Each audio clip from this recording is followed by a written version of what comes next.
Hi everyone, hope you're doing well from wherever you're watching this channel, depending on your time zone. Now, you all remember how Murara Kebaso was arrested. You would think that some goons were just kidnapping him. But later, he was presented before the court of law, and the charge sheet was also prepared. You look at the charge sheet, the complainant is someone by the name David Lagat, a businessman from Uasin Gishu County. That's home county to William Samuel Ruto. In that charge sheet, it was about a tweet that was done by Murara Kebaso condemning William Ruto for borrowing money from a friend, then later refused to refund the money, and a friend got the money from a bank as a loan, and now the property belonging to the friend is being auctioned. Ruto also is being involved to play with the price. That means that the original price of the property has been reduced for Ruto also to have the property, and very cheap. So he was actually trying to tell us the kind of a friend you get in William Samuel Ruto. Your property has been devalued. Irudi chini. Alafu pia mwenye anafanya hivyo is a man whom reached out to you to get a loan for his campaign. Sasa mali yako inatupwa hivyo. And I want to listen to the charge sheet. Then we are going to go deeper to understand it, because now the person in this charge sheet is distancing himself from this. That is not aware of this and is not involved. Listen to this. These are your charges. Your charge is setback harassment, contrary to section 37 of Commission Term Issues and Cyber Crimes, Act number 5 of 2018. On the 28th day of September 2024, I shall not raise within the Republic of Kenya, $20 not before court, while using X of account dumped at Murara Kebaso Senior, you knowingly, without blocking excuse, posted false information to which I quote, William Ruto approached DL Lagat and told him he desperately needs more money for campaign. DL Lagat used his property as security and took big loans to help his friend. Right now, DL Lagat is being auctioned by banks, and the person who is buying the property is William Ruto. To make it worse, William Ruto has used his powers to undervalue the property to buy them at a cheaper price. That is the kind of a person we are dealing with. He has no friend. Contact whose information you knew to be false and calculated to punish and discredit the reputation of one David Lagat. Is it so long? Now, after this, the businessman, David Lagat, came out clear, and he said he has nothing to do with Murara Kebaso's arrest. The information was shared all over.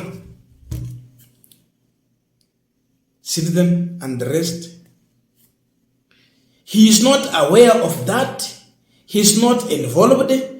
And where necessary, he might have a case in court to question the person who is using his name on the charge sheet and putting him as a complainant in this matter. That is now David Lagat. So imagine you are not aware, someone arrests an individual, take him to court, then charge him, and you are the person now, the complainant, without your knowledge. Look at that. Isn't that also a crime? Look at that, then I wondered. But Mother Karua raised this issue in the court, that the person who should be complainant in this case should be one William Samuel Ruto. And she asked, why not comfortable to mention William Ruto in this case? That Ruto should be the one in this court, or sending his lawyers to represent him in this case, rather than hiding behind the businessman, David Lagat. Can we ask these questions? Before he pleads, it looks like there's a mismatch in the charge sheet, and that it may not be worthy of pleading to us. We'll be asking him to reject it under if you look at the charge sheet and the particulars, if at all any name was to be tarnished, probably it would be that of William Ruto, if the particulars were not true. It would not be the name of David Lagat. So what is the fear of putting the name of William Ruto as the complainant?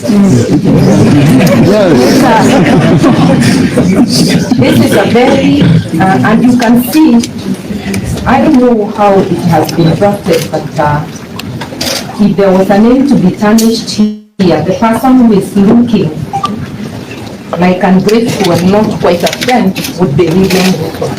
So I'm urging the court to read the charge carefully and reject it, because it doesn't, something is not adding up in this charge sheet.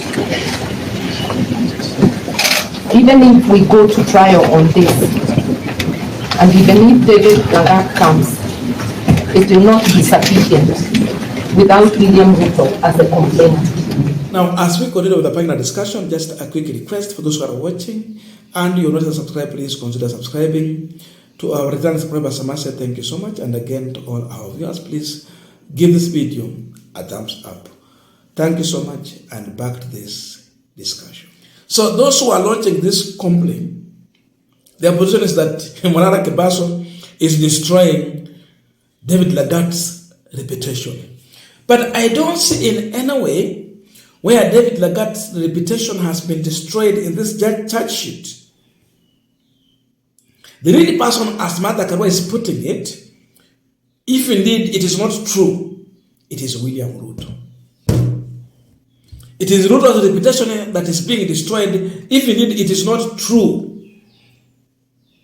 So Ruto is hiding behind David Lagat. But is the real complainant of this. And by the fact that Ruto cannot come out and complain about this, he's using someone's name who is not aware of what is going on. It confirms one thing, a possibility of truth in what Morara Kebaso tweeted. It can be true that William Ruto used this Uasin Gishu businessman to get a loan, but later he did not pay back. Now his properties is being devalued. And then the man who seems to be coming to buy is William Ruto or his allies. There could be a iota of truth in this.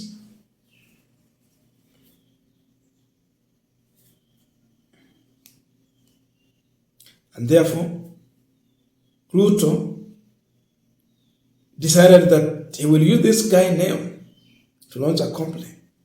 But Karua is challenging that. And now it has been exposed, because the businessman is now coming out and speaking the truth that he is not aware that Morara Kebaso is in court because of him. And his position is that he has nothing to do with this arrest. He never complained. He never asked police officers to arrest him. He never entered an OB to complain. He never launched a complaint. But now someone is using his name. So the real person who took Morara Kebaso in court is William Samoei Ruto, the President of the Republic of Kenya. it tells you the panic, the fear of being exposed, the kind of a friend you find in the president. So, the lies have been destroyed by the fact that David Lagat is coming out to give his position, and the truth is now being set for everyone to see. Kama kweli Ruto hakufanya vile Murala amesema on the post on the X, he will be here challenging Murara Kibaso. There can be a possibility that Murara has information from David Lagat. Na watu wenye support Murara Kibaso ni wengi. Another issue could be that David Lagat reached out to Murara Kibaso. This is now hypothesis. He might have reached out to Murara Kibaso and explained to him his story. Because now you need someone who is popular and fearless to share the information. And then Murara Kibaso shared this information after knowing the truth from David Lagat. Inawezekana. Then after sharing this, now Ruto has been exposed. He has nowhere to hide. The only thing you can do, you start arrest and now change this issue to put it like yeye hana makosa, kwa sababu hata yule mwenye wanasema ati amekosewa ndio amekuja kulalamika ya kwamba anaharibiwa jina. Very interesting. But then this man comes out and say, no, I'm not involved in this. Kama kweli Ruto hakuhusika, I think he would have called this guy and asked him just to call for a press conference and distance themselves from Murara Kibaso's statement and say that hana shida yote na William Ruto. That is what Ruto should have done. In that way, Murara angeonekana ni kama labda amedanganya. But he never called this guy, just request him for issuing a press conference. So it makes us to believe Murara is right.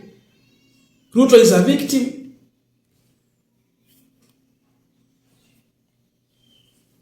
Inatufanya tuamini kabisa. And that is now the position of Kenyans.